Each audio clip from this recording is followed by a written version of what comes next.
दयालु राजा की कहानी।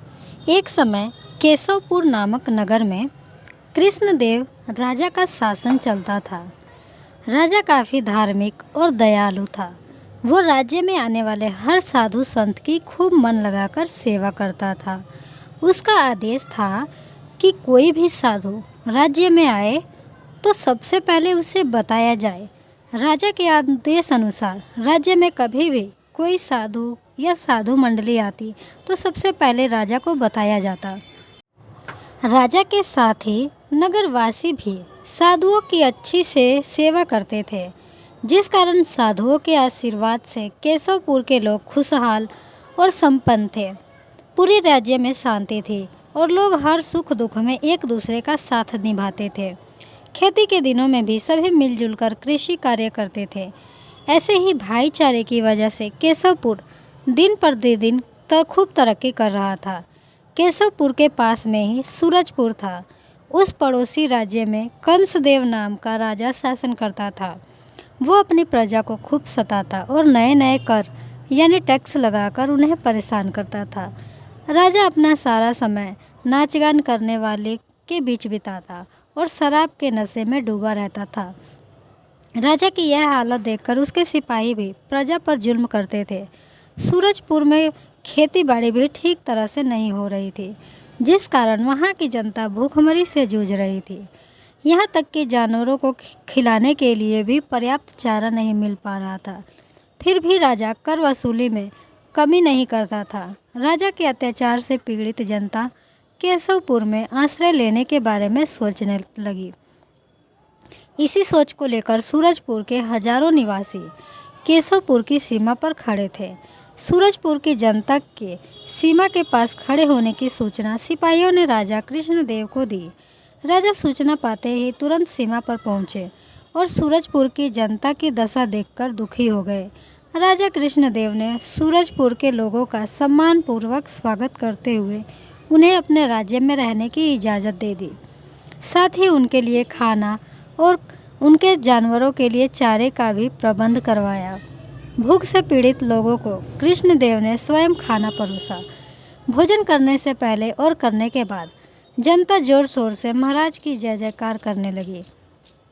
जवाब में राजा ने कहा कि आप लोगों को मेरी जयकार करने की ज़रूरत नहीं है। मेरे पास जो भी है वो भगवान का है, इसलिए जो भी मैंने दिया है उसके लिए आप जय जयकार के हकदार भगवान हैं। ऐसे में आप सभी मेरी जगह भगवान की जय जयकार करें, क्योंकि वही हम सबके पालनहार हैं। कुछ दिनों बाद सूरजपुर की बची हुई जनता भी केशवपुर की तरफ पलायन करने लगी और धीरे धीरे सूरजपुर के ज़्यादातर लोग केशवपुर में बस गए। देखते ही देखते पूरा राज्य खाली हो गया और राजा कंसदेव और उनके कुछ ही सिपाही नगर में रहने लगे। भूखमरी के कारण पशु पक्षी मरने लगे और उनकी लाशें नगर में ही सड़ने लगी। इसी के चलते पूरे सूरजपुर में बीमारी फैल गई। राज्य में बचे लोग भूख व बीमारी से परेशान रहते थे और अधिकतर लोग मरने लगे। एक दिन राजा कंसदेव की पुत्री को हैजा हो गया, जिससे कुछ ही दिनों में हैजा से उसकी मृत्यु हो गई। राजा लाचार हो गया और वह बार बार सोचने लगा कि उन्होंने जनता पर काफ़ी अत्याचार किया है। यह सोचकर राजा कंसदेव भागकर भगवान से क्षमा की भीख मांगने लगा। कुछ दिन बीतने के बाद राजा कृष्णदेव के राज्य में साधुओं की टोली पहुंची, जिसकी सूचना राजा के सिपाहियों ने तुरंत दी। उन्होंने राजा को बताया कि इस मंडली में 2 महिलाएं साधु व युवक हैं। उनमें से एक युवक राजकुमार जैसा और एक युवती राजकुमारी के समान दिख रही है। राजा यह सुनते ही सब काम छोड़कर तुरंत सीमा पर पहुंच गए और सभी को सम्मान के साथ राजमहल ले आए। राजा ने उन सभी की खूब सेवा की। कुछ दिनों बाद साधुओं ने राजा से उनके नगर घूमने व जनता से मिलने की इच्छा जताई। राजा भी साधुओं की बात सुनकर उनके साथ नंगे पांव नगर की ओर निकल पड़े। साधुओं ने देखा कि केशवपुर का हर नागरिक खुश है। जहाँ से वे गुजरते वहाँ राजा की जय जयकार होने लगती। सभी प्रजावासियों ने राजा व साधुओं को फूल मालाओं से सम्मानित किया। जनता द्वारा राजा के लिए इतना आदर सत्कार देखकर एक साधु ने कहा, राजन आप धन्य हैं। आपके बारे में जितना सुना था आप उससे भी बढ़कर हैं। मैं साधु नहीं हूँ, बल्कि आपके पड़ोसी राज्य सूरजपुर का राजा हूँ। मैंने अपनी जनता पर बहुत अत्याचार किया है, जिस कारण वो आपके राज्य में बस गए हैं।